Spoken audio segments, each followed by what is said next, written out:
तव्हांखे सिंधी में हिकु बेत थो ॿुधायांव। मुंहिंजो बांदरमल जी छती पुराणी चैन हंधनि ते आहे कहाणी। बांदरमल जी छती पुराणी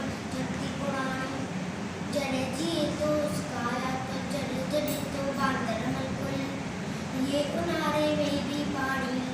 बांदरमल जी छती पुराणी चैन हंधनि ते आहे कहाणी। जॾहिं मीर करे वसकारा छुटन छड़ी माथे ना सारा करे गुसाए पानी पानी।